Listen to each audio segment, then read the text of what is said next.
This is the Tabernacle Podcast with your host for the day, Martin Rizzi, and my friend, Rachel Vore. Hello. Today, we get the distinct privilege to interview a very special guest, maybe more special to me than most, my wife, Cassie Rizzi. Welcome, Hello. Cassie. Hi. So, what most people don't realize is when you are part of a podcast often, all the people around you, you're secretly hoping someday you'll get to interview or be a part of, except your wife. Because every man in the world that's listening right now is like, bro, you really thought this was a good idea? And the answer is yes, mostly. I am certain this is a wonderful idea because I know my wife's testimony, her story, it's powerful. I'm a little bit nervous, and I'm glad Rachel's here because there is also that reality that when you're trying to go back in history and tell stories and your wife is present, there's a good likelihood that her memory works and yours doesn't. So I'm just going to acknowledge that. That's the disclaimer off the bat today. I'm probably going to get myself in trouble by misrepresenting, mishearing, or misunderstanding some details. But now I have Cassie here to be able to kind of level things out. So Cassie, any thoughts? I know this is like a little unique for you because you've listened to a ton of our podcasts. Yeah. I thought it was no big deal when you asked me to be on here, but I am a little bit nervous today. It helps to have Rachel here, my friend. Yeah. Yeah, I'm so excited about this Change Life story because I've known you for almost a decade, and you and I have been in different fields and working side by side, but I haven't gotten the whole story of why you are who you are and how that came to be. I just have gotten to see the person who you are today and through the last 10 years. So I'm actually super excited to get to know your Change Life story today. So what's some things that you can tell me about? Do we do the first memory stuff still, or how do we start this out? We can. Before we go there, though, I just want to acknowledge the fact, I love what you just said to her because most people never get to hear the whole story, right? Think about how often you've told your whole story. And this, I think, is what's so unique about the podcast and podcasts in general. It's it's the long form of the stories.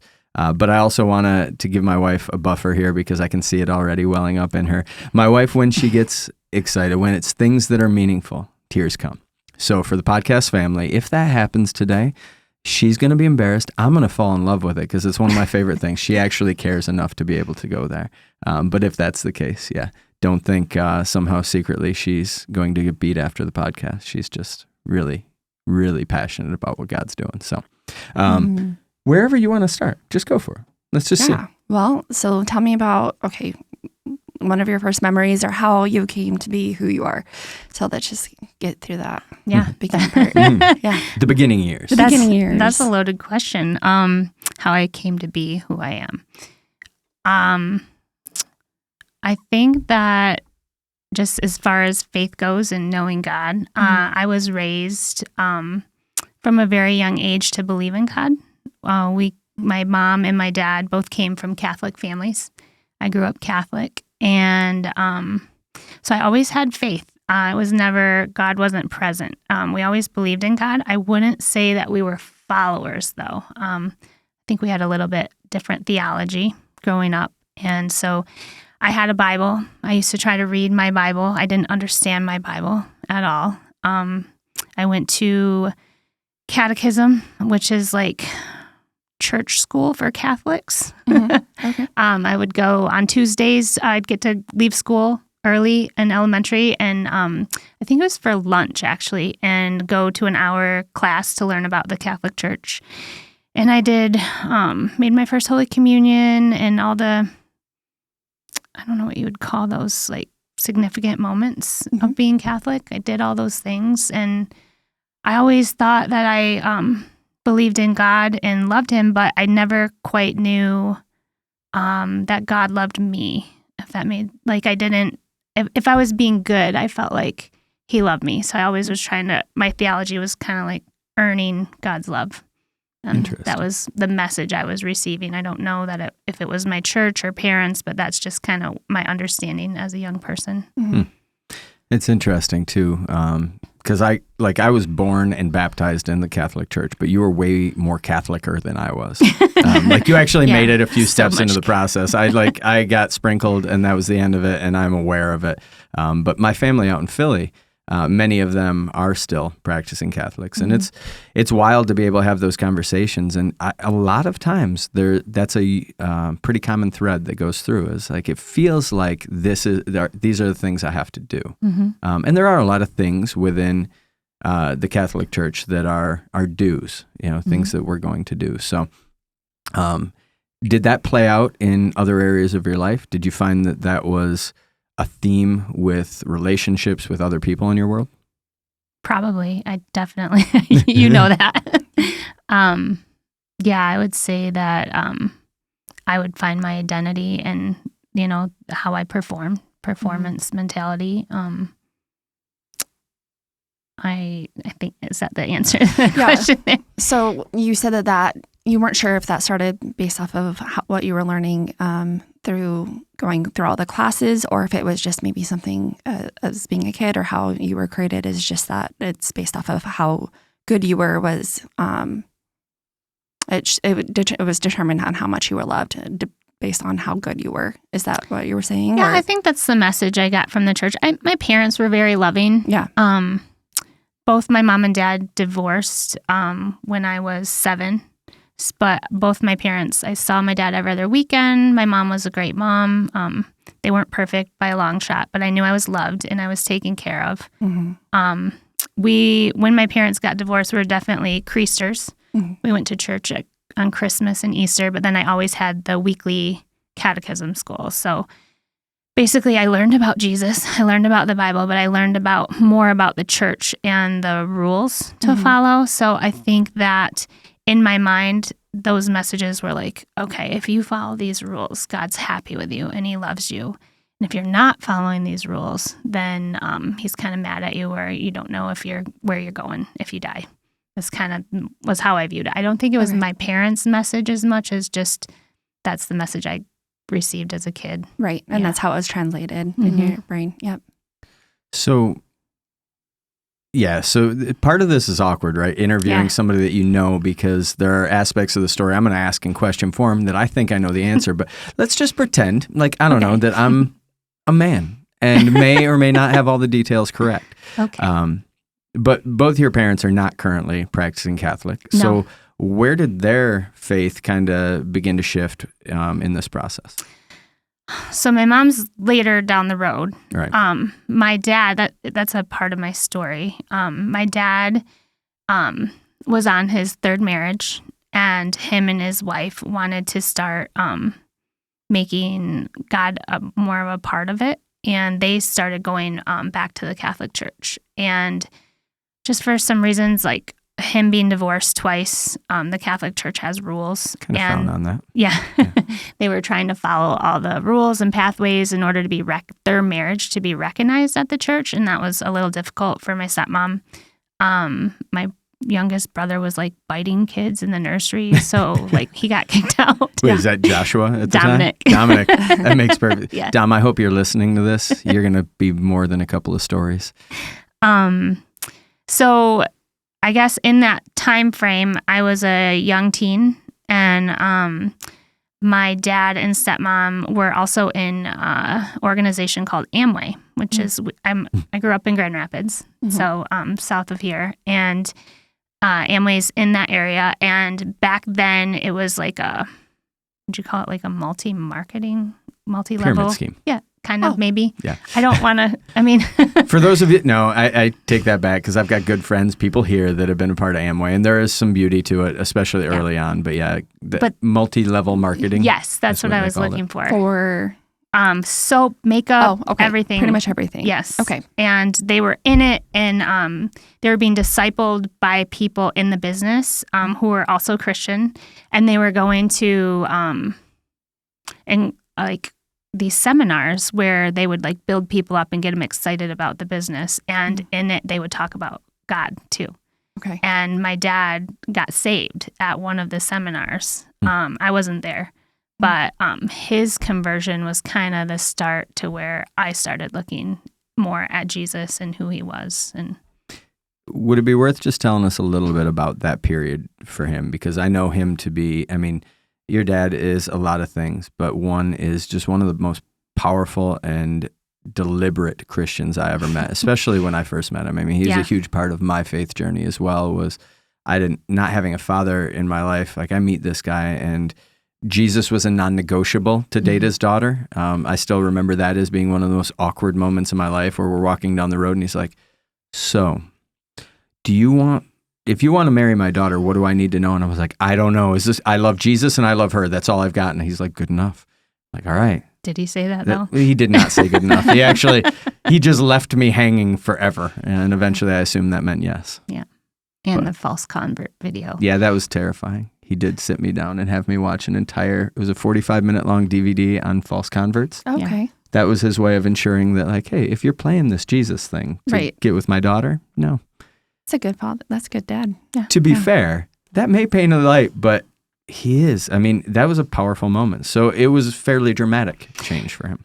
So yeah, he went from just believing in God to on fire, saved, and he was sharing the gospel everywhere he could. He was really excited about it, and in sharing with his neighbors, some of his neighbors called him a hypocrite because he still was drinking and smoking, and just his mind had changed and his heart had changed, but the outside hadn't changed yet. It was fairly new, and they had called him a hypocrite. So my dad literally, he cared so much about other people being saved, he gave up everything. Listening to secular music, smoking, drinking, like just complete change pretty rapidly and right away. And I think in that early stages came kind of legalistic, but just the fact that he didn't know any better at the time. But so that was, I noticed those things. Yeah. Do you think we all learn, because I think when we get on fire for the Lord and we don't know, like, we can become, the pendulum can swing either way. Right? Oh, yeah. And so, but with you already having that, okay, if I'm a good enough girl, if I follow the rules, and then here you see your dad on fire, and you see a life change, and so, but then you also are seeing it's about the rules again. Do you think that solidified and translated to what you felt like the Father, like our Heavenly Father, thought of you as well? 100%. Okay. So I didn't want to be. I believed my dad, and I thought that becoming a Christian sounded awesome, and I wanted to do that, but I looked at what he did, and I knew at the time that I wasn't going to be able to do those things, that I was going to fail. At the time, like, how old are you at this point, roughly? Probably like 14, 15. So a 14, 15-year-old girl seeing her dad, like, shift his entire life. Yeah. And then looking at your life and going, oh, that means I've got to. Yeah. And I was having a lot of fun at 14 and 15. There are some similarities in your story and mine. Martin wasn't the only bad one, I guess. So tell us a little bit about that. I mean, as much as you feel comfortable with. No, in my teen years, my identity was in my friends, my boyfriend, and my sports. And I was a very social person, and I liked to go to parties. And I mean, at a young age, I was drinking, trying drugs. I was I had a high school sweetheart. I mean, he wasn't the only guy, like, in that time frame that we're thinking 14, 15. Right. He was like a star football player. Everybody, the school, my parents, everybody liked him, and I was a cheerleader. That needs to be said. Yeah. That whole power couple thing. But we were nice people. We weren't like the popular kids that were excluding people. We had a really nice school, and we were just having fun. And it started off being a really good time in my life. And as this was happening with my dad, like relationships do when you start them too early in life, that was going south. My boyfriend, I had found out, was lying to me and cheating on me. And I was closer, I had made decisions with him that people who are married should. And so, like, we were closer than we needed to be. And so when he was cheating and lying, that hurt deeply. And I was at a really low place. My friends at the time that this was happening with my dad, some of them were like, I found out were lying to me. And I was just at that teen place where I just felt like I didn't really know anybody and I couldn't trust anybody. And I was just pretty down. I don't know, should I go into the actual when I got saved or? Well, I think that, we'll go there. But what you're saying there is, I think, important too, because we have spent a lot of our ministry and our lives together working with teenagers. And I've always, one of the reasons why I was so excited to be able to have you on here, not that I think teenagers listen to podcasts, but if they do, I think that your story is always spoken because it was very much the traditional kind of, I live my way. Yes, there is God, but, and I think a lot of people, it is very easy to see Miss Cassie and go, oh, she's just nice and she's got it together and she keeps her house real clean. So these things must not have been, but that was a difficult part for you. I mean, I could see it in your eyes even as you were telling the story. And I know some of the names behind and the people that were in your life. And it was years into our marriage, those were still having an impact on you. And that these are things and decisions you made at that time with the best information you had. You just thought it was, and Dad's a Christian. I mean, are you going to a youth group at this point? Do you have people around you that are? I would see my dad every other weekend. Right. During this time, my mom, she's a believer, but she's not a follower. She doesn't really go to church. She's going to nursing school. She's remarried. I have a great family on that side too. But she's busy. She's working full time and she's in nursing school. So I'm kind of, running the house and my brother, and I had a lot of freedom at the time. She gave me a lot of trust in those years. And so I only went to church every other weekend with my dad. And we were kind of just church shopping and checking out non-denominational churches. And they were fun, seeing something other than the Catholic Church. So I was kind of just having fun every other weekend looking at those churches, but liking what my dad was doing, but just thinking that, no, I'm just going to fail. So I'm not going to go and be a Christian because I don't want to let God down that hole. Right. Yeah. Why try if I'm going to fail? Yeah. Is there anybody outside of your family in your life at this point pouring Jesus into you? No, only my dad and my stepmom. Okay. Yeah, I did. I mean, I had Christian friends at school. They were mostly Baptist. I tried to go, this was after I got saved, but I tried to go to the youth group one time with them. They had invited me to like a fall get together, and it was pretty clear I didn't belong, that I was welcome, but I wasn't part of them. So and honestly, I went there for a boy. So my intentions weren't holy. Right. So, but yeah. So what made you feel like you didn't belong? That I wasn't good enough. Okay. That I wasn't the good Christian girl. Right. Yeah.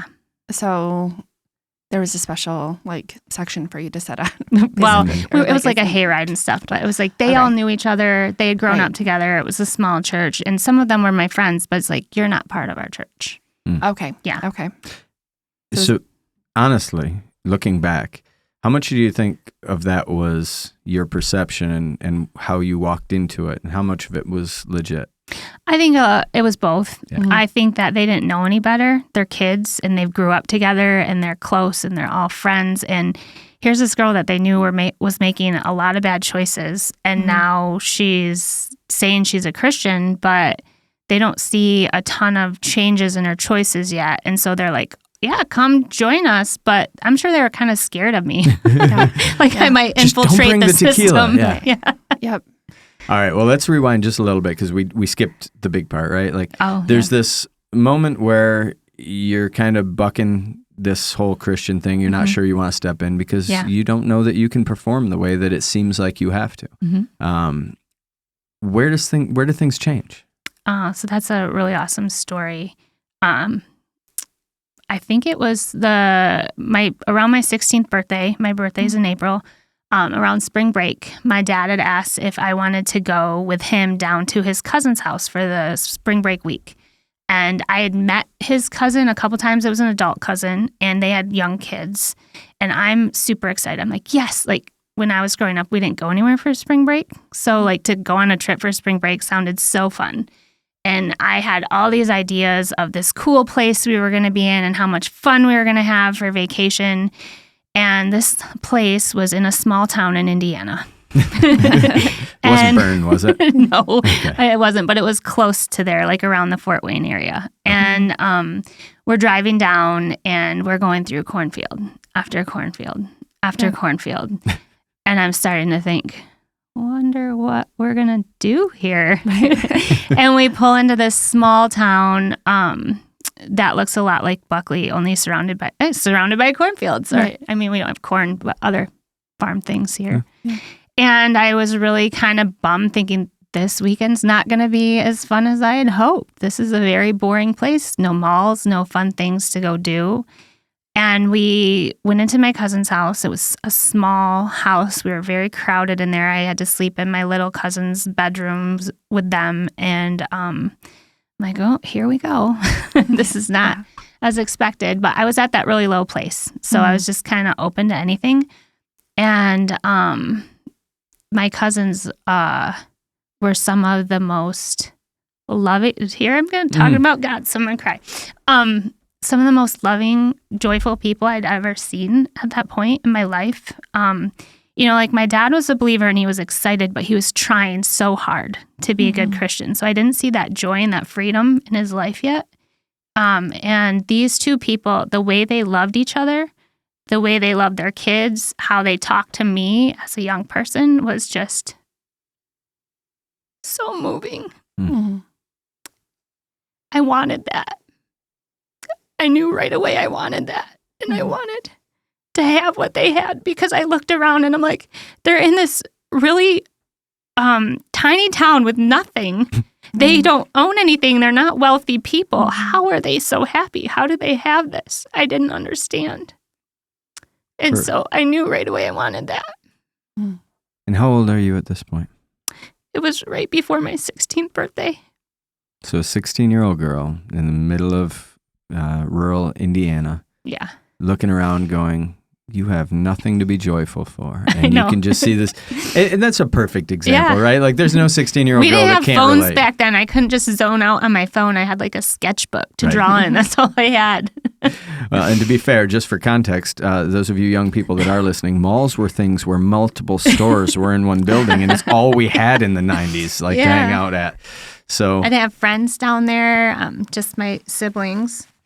So I love how you describe though, like how they interact with each other. It just it draws me back to the picture of Scripture where it says you can have all these things, but without love, you're just a clanging cymbal. And that's really what they showed you. Now, were they preaching at you? I mean, no, they just were living life. Yeah. I saw it right away. And I think at dinner, we were all sitting down for dinner the first night. We were just talking about faith. My dad was excited, so it was something he talked about a lot. And I just had mentioned to the woman, the wife, her name's Joan. I said, that's all really great, this Jesus stuff, but I really can't clean myself up for him right now, basically is what I said. Like, it's too hard. And she just looked at me and she goes, you don't clean yourself up for him. He takes you right where you're at. He helps you clean up. You don't have to do it. That's all I needed to hear. I was like, wow, really? I don't have to do anything? And literally that night, like I do with seclusion, not in front of anybody else, I gave my life to the Lord in bed. Like I don't know if my dad had told me how or if she did. I didn't ask anybody's help. I just did it on my own with just me and God because I had been praying to him. I had been had some kind of relationship with him. I just didn't understand who he really was. And so, that's all I needed to hear. So this was pretty much the first time that you got to see and hear like the true gospel of Jesus Christ. And so you had to, when you were little, you got to have a little taste of what the rules were, and you felt the weight of that. And it translated into your heart where like, I can't pick up that weight. I can't change myself. I can do all of the rules, but then I'm going to fail every day. Right. And then, so when that wasn't working for you, you tried on a new thing where it was in the world where you're like, okay, this is fun. I'm having a good time. I got boyfriends. I'm a cheerleader, like, and I'm not that you felt like that way, but like, just like, this is fun, And so, but then when you made the world your friend, you got a taste of what the world does. And you felt the pain and the heart, and you went through a really low time. And all while your dad is getting saved and he's figuring this out all on his own. And I'm sure a lot of it was a heart change, but he's doing the best that he can with the tools that he has. But then you get invited and you're thinking it might be a little lame or wasn't sure if it was going to be the excitement that you were hoping for, but you were shown the true gospel and told it that it's not by your works, but it's only by Christ. You can come as you are, and he's the one that will change you. And the scripture, they will know you are my disciples by the way you love each other. And so this family is, even with the siblings, like I'm sure that they had their own little squabbles as well, but at the basis of this family was love. And this is probably the first time that you're feeling that yoke that Jesus talks about, where it's easy and light and his burden is light, and that you can come just as you are because that's what he wants. He wants you. That's literally that was the missing piece to me following him. Yeah. And they were so cool. I still remember a story about them that Martin and I use in our marriage today. The little girls were young at the time, and here I am, 16. The oldest probably was 5 or 6. And he was saying because he was asking about my dating life, and I don't know how much I had shared with him at the time, but they were really interested in me, which was cool too. And he said, when his daughter starts dating, whoever dates her is going to have to ask for his permission. I was appalled at the time. I thought, no one is going to date this girl. Who is going to do that? Like, I didn't understand the purpose in that. And the guy that's worthwhile will. Exactly. But at the time, I thought, oh, she's going to be lonely. Right. And now that is a rule that me and my husband use for our daughter. So poor Mira, she's still, I don't think she's gotten over the appalled by it yet. Like her first boy that wanted to take her to a dance was like, this isn't a date, but we're going to talk anyway. And like, I'll give the kid credit. He showed up. He had the conversation. Mira handled it well. But as she's growing up, I mean, she's 14 years old. And as she continues to grow, like, that's daunting. Right. Now, I want it to be daunting. But I'm pretty sure she does not, right? She doesn't need any more barriers at 14, 15, 16 years old. That's terrifying. But it mattered because he loved his daughter enough to know her value, even when she didn't. And you could see that they valued her immensely. Yeah. So I love this part, and we could camp here for forever. But I know there's a lot more to the story. We're not as young as we once were, and the story continues to go. So after this, you've accepted Christ, you've seen true love, you've heard the true gospel, and you've got it together now. You're putting the pieces together. You're basically perfect. You're ready to be a pastor's wife someday, right? Is that kind of how it went? Not exactly. So keep in mind, I still had only my dad and my stepmom as people in my life who were believers. Some friends at school, but none that were really close to me. Trying to think where I went, like right from there.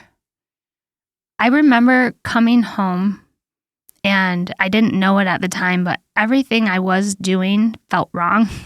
Finally, like I would be convicted from it, and it was the Holy Spirit. But for me, I was like, if this is being a Christian, I don't know if I want to do this because I didn't like feeling convicted and wrestling with my flesh and the Holy Spirit. But I think because I'm a strong-willed person and pretty independent, that wrestling went for longer than it needed to. I didn't have a youth group. I think at that point we had found a church, but it was small. So I had my parents, and then when I went to church every other weekend, I had some really great adults that mentored me in like what we call the third space, like before and after church that I could talk to. And I have some really awesome stories from talking to them, but I had no one else like during the week. My mom was supportive, but she was really upset that I wasn't going to be Catholic anymore. I decided not to make my confirmation my 10th grade year. So that was kind of tension in our relationship at the time. And so at school and at home, I was still trying to live my life and do the things that I always had done because I didn't know any different. And it felt wrong, but I very quickly learned to justify my actions and put my church mask on at church. Okay. Because that's what I knew. Mm-hmm. You know, I loved the Lord. I was reading that's another thing though. When I came home after I decided to follow Christ and I opened my Bible, it came alive to me. Mm-hmm. Like I could understand it. I could read it. And obviously I didn't know everything, but that was pretty magical. You know, it was awesome. So I was reading my Bible. I was praying. I was on fire for Jesus. I was telling people about Jesus, but I also was doing all the things I had always done because that's where I was at. And I didn't have another example in my life. So I just think slowly I grew towards Christ, and he's so merciful. He just, you know, in each step of my life, he'd be like, all right, now we're going to work on this. Yeah. Now I want, you know, and he would reveal something to me. We didn't have podcasts back then, but I listened to Christian radio. It took me a while to start listening to Christian music. They didn't have as good Christian music back then as they do now. The 90s were a little tough. It was. Yeah. But yeah, it was a slow sanctification. It's still, you know, my favorite quote, Emily Wenger, one of my friends, I never knew how to talk about my conversion story until she did a message for the youth one time. She said, some people have a Paul story where the scales just fall off their eyes and they're complete conversion right away, like my dad. Some people have a Peter story, which is slow sanctification, growing and growing towards him, you know, through many mistakes. And so I just feel like my story is a Peter story. But through those, like, you've been able to see the faithfulness of God, where you're like, oh, he is so patient and kind, and that he's going to go out at the pace that, he created me, he's going to go at the pace that he knows is best for me. Like, so some people, I mean, John talked about the egg and the clay. Did he use an egg? Something with the clay. Yeah. Where like it will harden the clay, but it will soften the wax. The wax and clay. Wax and clay, yeah. And so like the Lord knows you. So he knew like, hey, I can't sit here and prune all of her branches or it will kill her tree. Right. So, but it was a consistency of him drawing you to him and renewing your mind and your actions. So through that is where I saw his love for me. You know, how even though I wasn't making the right choices all the time, he was still there. He was still present. He still forgave me. He still was there teaching me and loving me. And it took a while to like actually let that sink from my head to my heart. But now where I'm at now and looking back, it's like, wow, his love. Being loved when you know you are unlovable is one of the greatest gifts of grace. And I'm grateful for how he does that in our life, because both of us, I think, will lean the other direction, right? It's easy to love somebody on days where they deserve love by all tangible purposes. So this is the 16 to question mark part of the story. and I love that you allude to, but you know, pieces and parts, that there's still a dual life going on here. Yeah. There's a very clear line in the sand of like, yes, but I don't know. I was towing the line of being all in for Christ. I don't think I even really knew what that meant. I really tricked myself into thinking I was all in for Christ. But when I want to make these choices that serve me and put me in the driver's seat instead of God, I would learn how to justify them in my head and make it okay. So I would call it, I towed the line for quite a while and fooled myself into thinking that I was on fire and all in for Christ. And I think that I was like, no, God, you sit here and I'm going to drive until I really need you. And then I'll put you in the driver's seat. And this part of your story lasted a little while, because as I understand it, this is kind of where I met you. It's still in this place. So I got saved at 16 and learning and following him, but not, I didn't have a lot of people to disciple me. So yeah, I was just figuring it out on my own. And we met, I think I was 20. Yeah, when I was 20. So 4 years just floundering And if we were not legal age to have drank at that point, the story gets different. I already admitted that I was drinking. Yeah. So you were a central piece and part of my conversion story. And we're not going to go into that. This is your story today. But without you, I don't know when I find Christ or when I choose to accept what he's already starting to do in my life. And I see this woman who, yeah, she's living my lifestyle. Like we're hanging out, we're partying, we're getting to know each other, but there's something different there. Why don't you tell that part of the story? Because I've told it 100 times, and every time I tell it, I come home and you smile and kind of give me the sweet wife nod of like, okay, yeah, that was part of it. So my version of that story is I'm 20. I'm living on my own. I moved out right after high school. And I liked that freedom. And I was working full time, going to cosmetology school. I think I was close to graduating, and it was right before I met you. It was a pretty rough time in my life. So 4 years floundering. That year, I just threw some bad choices. I'm like, I'm tired of being the good girl. I'm tired of trying to do all the right things all the time. So I just had a really crazy summer of just saying yes to whatever I wanted. And I was at another low place in my life because it wasn't fulfilling. I was going to church on Sundays, falling asleep to the sermon because I'd been out partying the night before, trying to live that double life, trying to love God and still serve myself. So I was at another low point, and working 40 hours a week, holding down a job, going to cos school. I was like pretty busy. That was also, I don't even know how many hours a week, but I was from 7:30 in the morning to 11 at night working or going to cos school.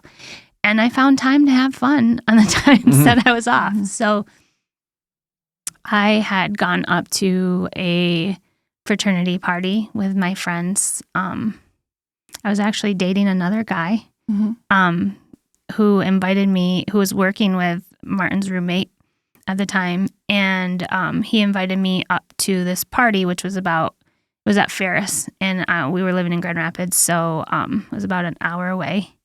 And I was like, I'm not driving an hour to go to a party. And whatever we had planned that night failed. And when you're 20 years old and it's a Friday or Saturday night, you're not going to sit home. Well, at least that was my life.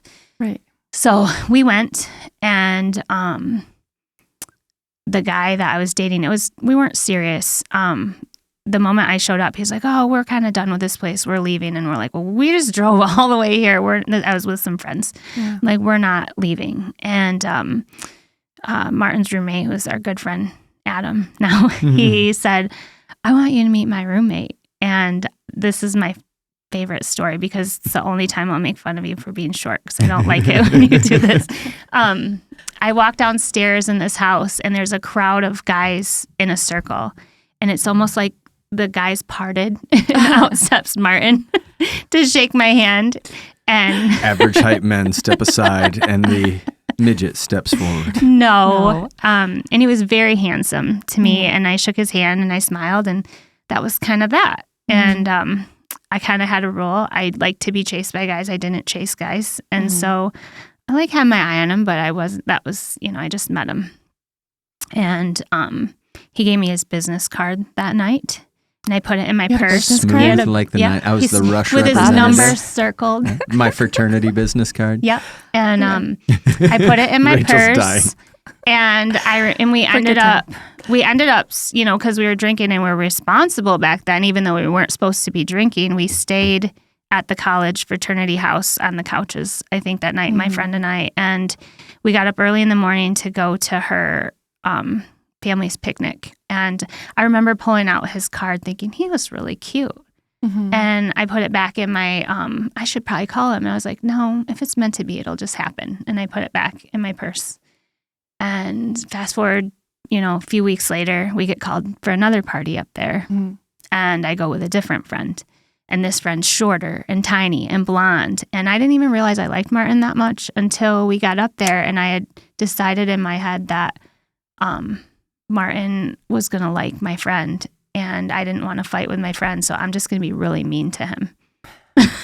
Okay. So, Which, if you know me, is a surefire way to get my attention. Yeah. so I was making fun of him. I was just being kind of a jerk to him, and he really noticed me that night and really liked me, and Yeah. that's And kind of where that started. all the time I'm on the other side of this going, she's cute. You're at college. There's a lot of cute girls, but there's something about her. And I still, you asked me once, I got to be careful here, but I remember saying you were exotic. Yes. I still don't know what I meant by that. I don't either. I had no idea how to put my finger on the fact that there was something different about you. It wasn't just your look. Like, yeah, she was beautiful. Her hair, I remember it was this like, I'm not even going to go there because that will be one thing she has to correct. But her hair was, as a hairstylist would be, very unique. And like, she just had something about her. But it wasn't until later that I realized what it was about her was that, yes, she was living in my life, but there was still something different in her. And as I have often told the story, it wasn't until we were seeing each other for a little while. We had to be told we were seeing each other by one of my fraternity brothers. We couldn't even figure that part out ourselves. I didn't, at least. But it got rough because we were living that lifestyle, and that's just not fruitful. It was going to end badly. And somewhere along the line, she just looked at me and she's like, so what's your relationship with Jesus? That was actually pretty early in our walk. Yeah. Exactly. I went home that after we kind of started liking each other, and I told my mom that I met this really cute guy, but he's not marriage material. Okay. Yeah. So I was wrong, obviously. And at that point, I am working at Burger King. I Don't guess. have a license or a car, had multiple arrests. Like you were probably on the right track. Like this is one of those, you made a poor choice that I'm glad God has redeemed. Like seeing all the red flags there, yeah, it was a poor choice. But I also, talking to Martin, knew that there was more to him as well. And I saw him, and I saw like what a great guy he was. And so those things actually made fun of you for working at Burger King, not knowing. I go, oh, you probably work at Burger King. He's like, yeah, I do. And I'm like, Did you have a business card for Burger King? I did not have a Burger King. Okay. I don't think I was a manager there yet. yeah. So that just kind of shocked me. But no, I saw something in him. And so from there, we start dating. We talked on the phone all week long because I was still in Grand Rapids. I was graduating cos school. And every weekend I would drive up and see him. Sometimes he would come down, but mostly I went up there. And I think early on, one of the times I went up there, I asked you what your relationship with Jesus looked like. And you said, me and God got our own thing figured out. And I just laughed at him because I'm like, yeah, let me know how that works out. Right. Because it wasn't serious at the time. We were just seeing each other. We weren't boyfriend and girlfriend at the time. So there was nothing solidified. What made you ask him that? Was that still, important to you? Yeah, I wanted a guy that loved the Lord. I had myself fooled that I was a good Christian girl. Right. Still, that, even though I was going to the parties and I was drinking, I still loved Jesus and I still was seeking after him. So I wanted a guy who loved Jesus too. Okay. Yeah, and that was important to me.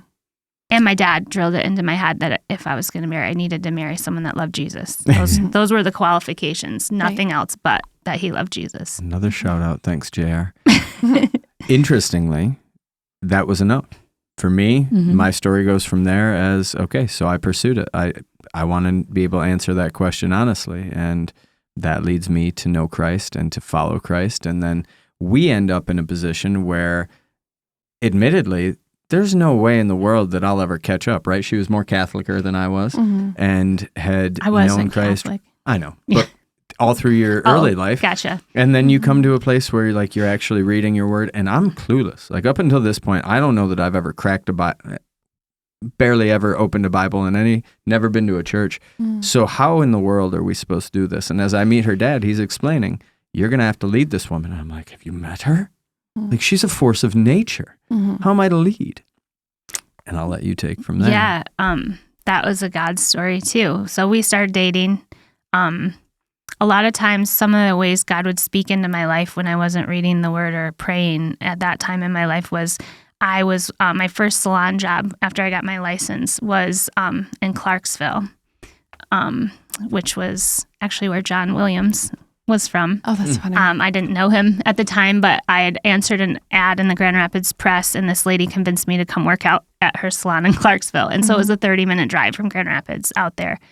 And when I would drive out there, I would listen to Christian radio. And one of the sermons was talking about putting God first in your life. And so I really felt like I needed to break up with Martin because I was putting him first.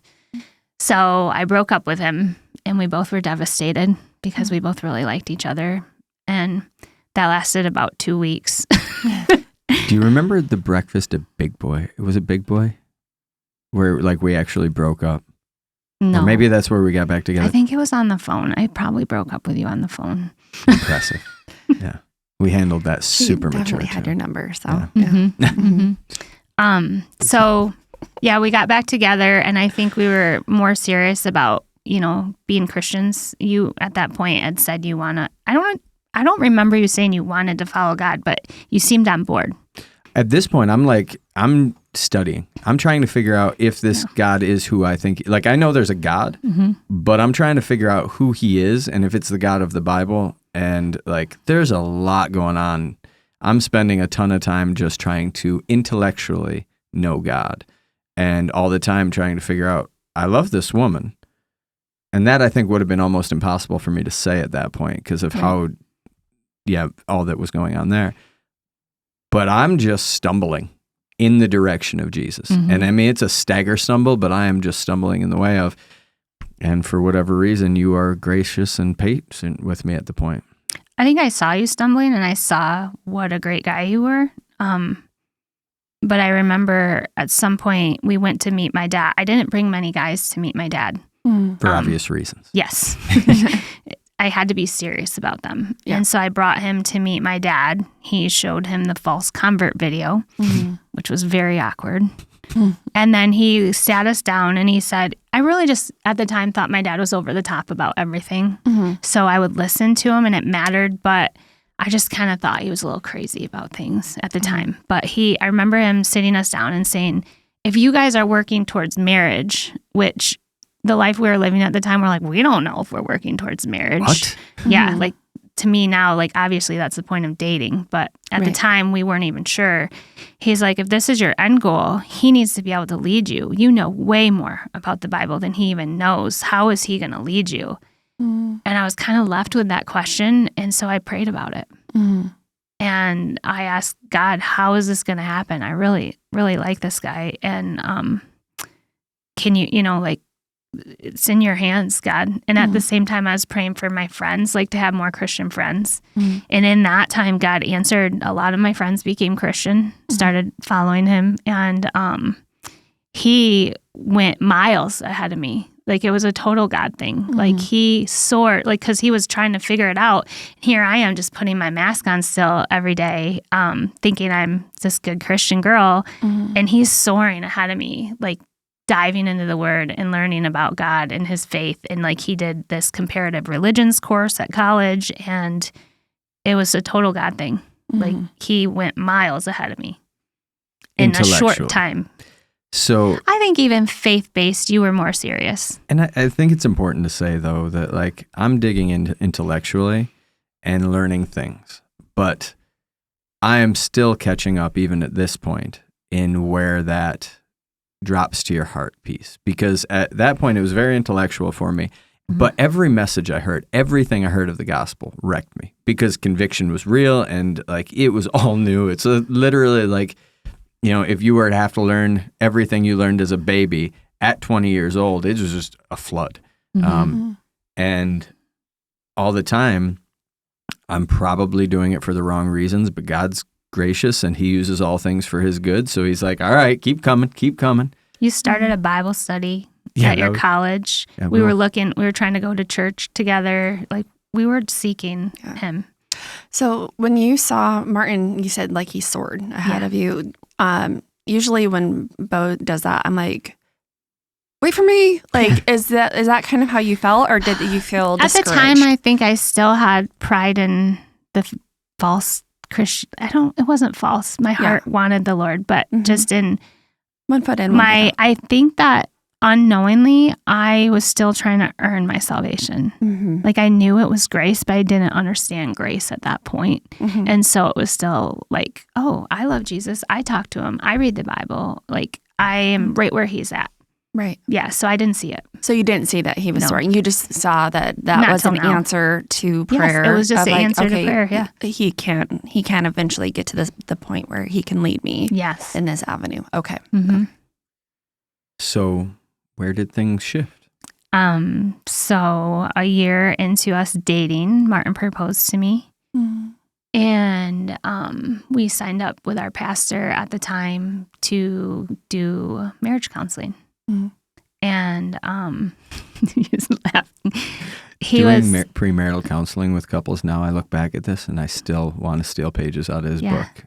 One of the most beautiful things that was kind of eye-opening is as we're doing our premarital counseling and he's walking us through things, and he'd asked if we'd remain pure before marriage. He didn't even like beat around the bush, and we said no. He cried. He was so sad. It wasn't because he was upset with us. He wasn't mad at us. He was so sad for what we missed out on that he was literally moved to tears. And here I am at the time going, really, dude, like it's not that big a deal. Right. I didn't see it. I thought he was a little over dramatic. Now in my walk, I understand, and I think, thank you for that. Thank you that you cared that much. And he called us to repent from our sin and, with abstain from each other in our engagement and commit our lives to Christ and start following him. And so that, I think, was the trajectory of really taking that walk. That was unbelievable time for me because I'm going, again, very similar, like, whoa, dude, like, that's a little personal. I have no idea what premarital counseling is. Nobody in my family had, I don't know, to my knowledge. But we're looking at each other going, but we love this Jesus. That's all that we've been called to do, right? It's all grace. And like, there's this mistaken understanding and selfishness and desire. But now we understand that we're moving towards something. And I don't think it even was the right thing. I think we're like, oh, we're moving toward marriage. We're going to be adults soon.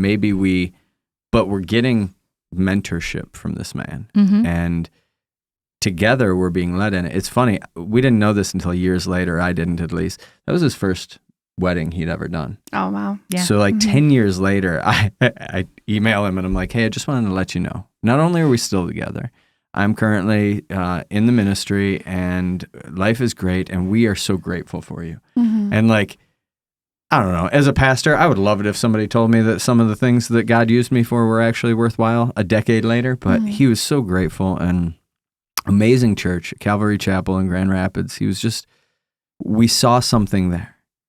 But then we got married, and I'll let you. Yeah, so I still think it was rules-based for me, still trying to be the good Christian. And we got married, and just little things God put in my life along the way. We moved to Gladwin, Michigan when we got married, a small town in mid-Michigan. And we went to a Cornerstone Baptist church there. And there was a young marrieds group. And there were a bunch of young married people our age. A lot of them had kids already because they had grown up Christian. And like, that's what they did. They got married and they had kids. And I was just really enamored by these people, in awe of seeing people who grew up Christian. I'd never been around it. And our young marrieds, one of the couple's parents were our leaders, and I loved them so much. It was just the perfect group that we needed right when we got married. And I just watched these couples and like took it all in, during that time. Martin got a job out of college. I moved away from my friends. I moved away from my family. I didn't have any community but these people at church and some people I knew from the job that I had.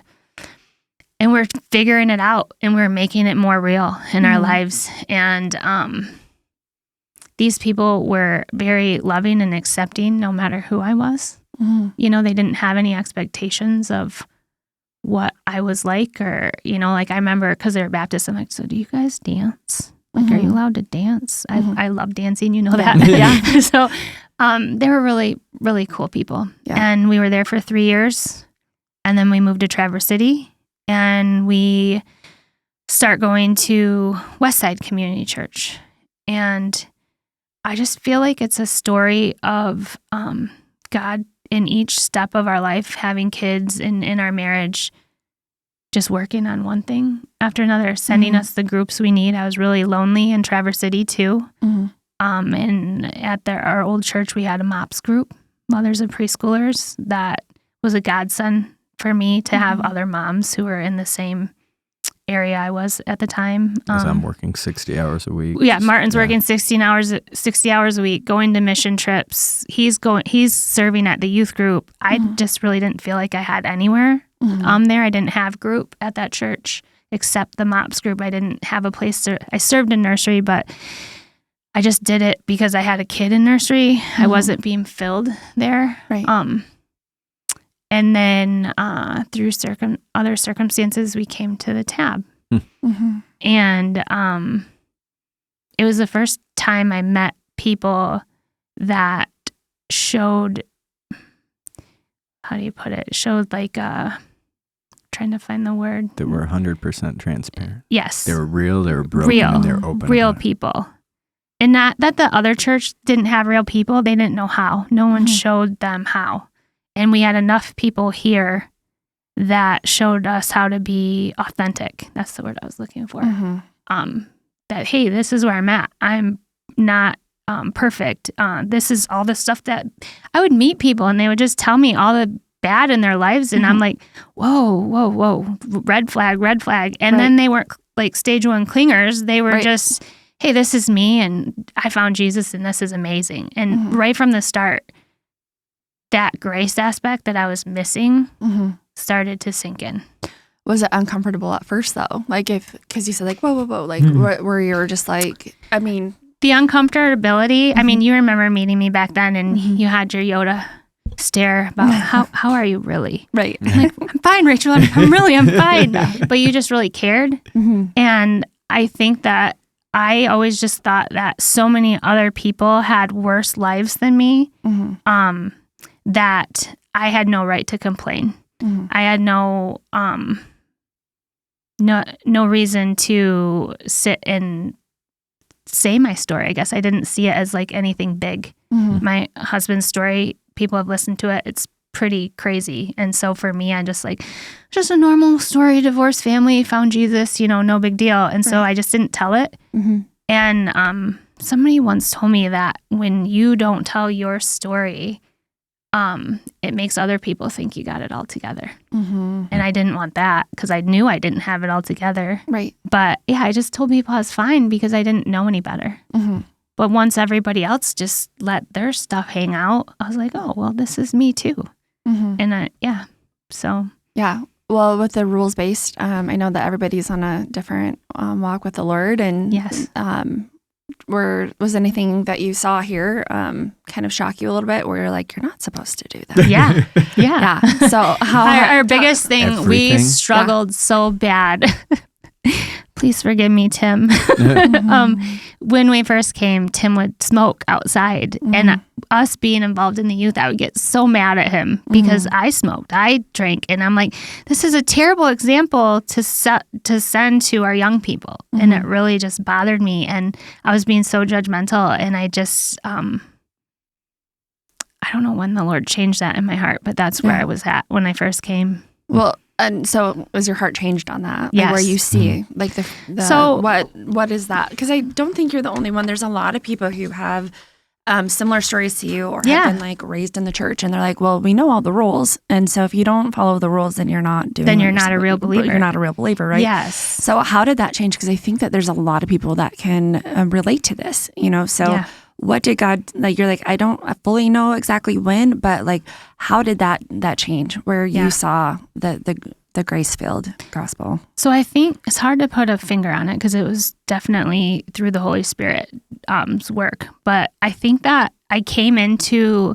the Tab thinking, like my dad was when he was raising us, like, if your church is not pre-trib, if they're not reading the New King James, if they're not, there's just little, like what we call small rocks at the tab that were big. He was making big rocks.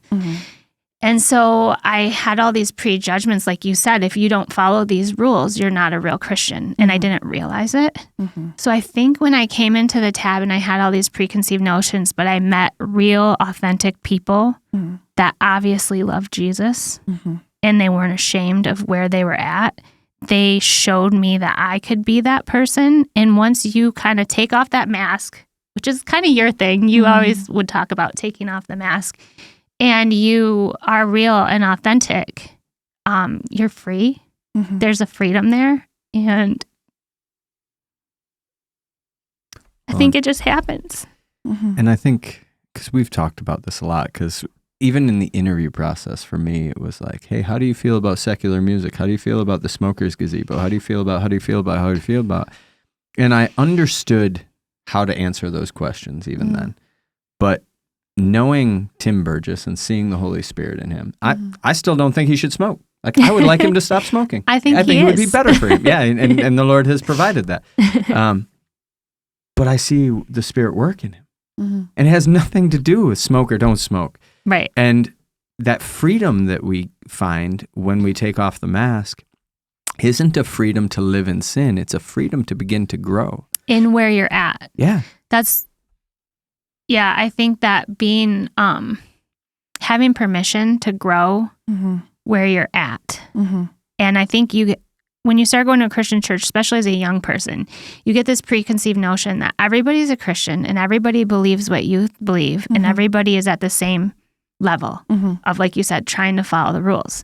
Then you become an adult and you get to see people's cracks and their, are cracked pots. And you start to question, like, who are they? What, and if you take the time to actually pour into somebody or get to know somebody, you can see the Holy Spirit in them. You can see their heart. And even though they have those cracks in their pots, they're not trying to sit in that. And so I think it's just learning. It was learning that we're not all the same. We don't all come from the same place. We come from different areas and we're all moving towards God, but we're all in different spots in our life. And the coolest thing that the tab does is allows us to come alongside each other and walk together. Yeah. We didn't start in the same place. Our stories will never be the same. We are all the same in value. We are all on the same playing field, and we are all infinitely less than God would have us be if he got to do that. But the difference, the gap, that gaping hole is his to fill, not ours. So we always say it around here, let the Holy Spirit be the Holy Spirit. It isn't a matter of I can see sin in your life, so you should fix this because God once convicted me of it. It is, however, in relationship and as friends, like you walk alongside people, and if you walk alongside them long enough, you're able to throw your arm under them. Like, I love the Ruck March and that whole perspective because it speaks so heavily of this. And this is what we have gotten to do and people have done with us, those friends. And I want to throw all the encouragement toward, the old Baptist church, Cornerstone, and Rod and Nancy, and those guys that loved us because they were willing to deal with us and walk alongside us. Without judgment. None. I never once felt judged there. No. And for all the junk that, Baptists sometimes get, they've got better potlucks. We're just jealous. I get that. They loved us well. I remember I was bartending and I asked if I could help with the youth lock-in. And I do remember, like, he had to consider, is this a wise idea? Like, they knew enough of me.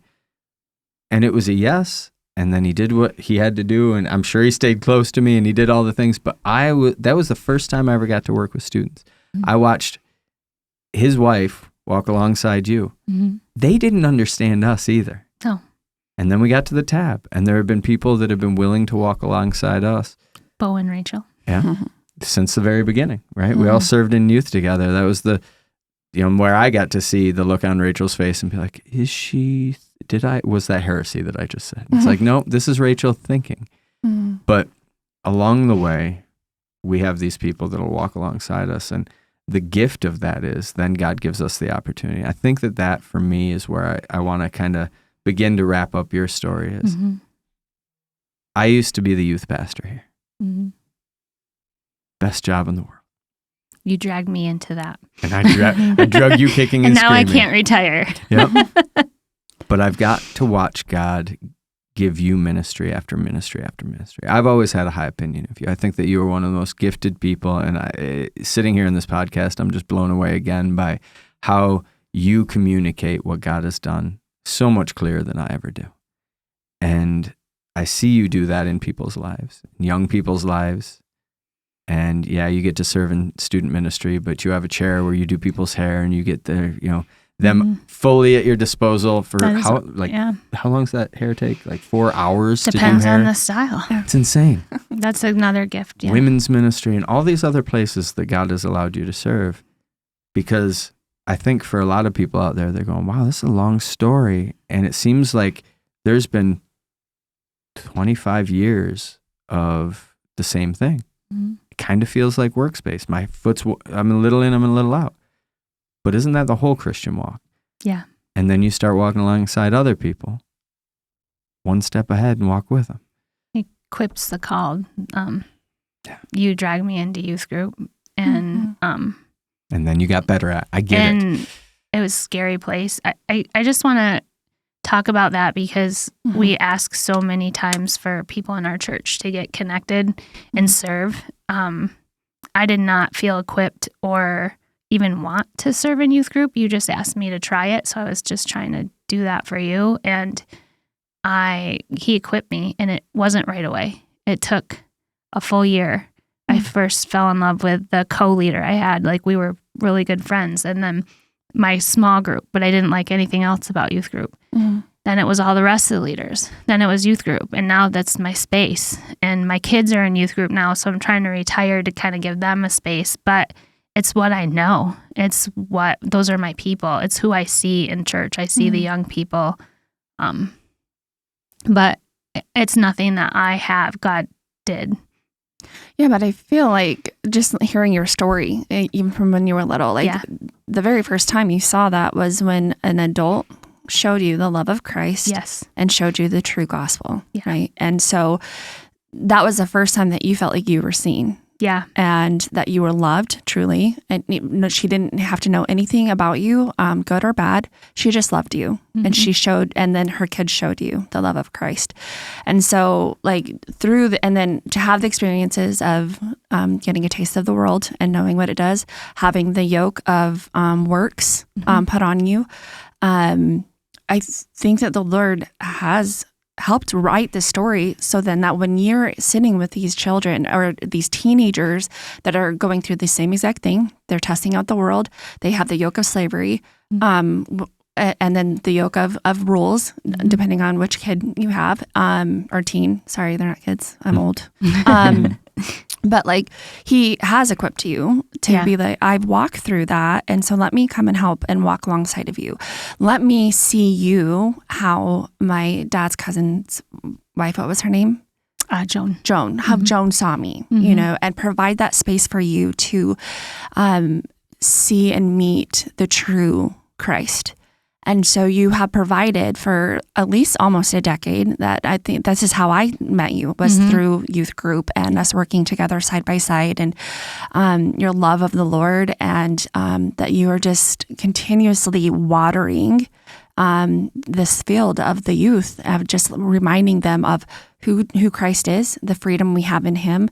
That there's a better way, that we don't have to go down those roads. But you've also walked with them that even when they do go down those roads, you're like, okay, let's get together. Let's get together and talk about it, where you don't have to carry it alone. And so, yes, the Lord definitely has equipped you. But He's used everything that could have been negative of your walk, as you walked with Him. But He used it and He turned it around for good. Every single thing. I mean, we'd be here for hours if I could hit on every single one. Yeah. I love how you do that, put it all together. Thank you for that picture. She's a good summarizer, She's great. Isn't she? Yeah. So as we wrap this up, there is no end to this, right? the same story that you've told this whole time continues, and I love that humility and the reality that this is. And I love that you kind of bring in the fact that God's used all of that, because God does use what will allow him to use in our pasts. He redeems it and he uses it in others' lives.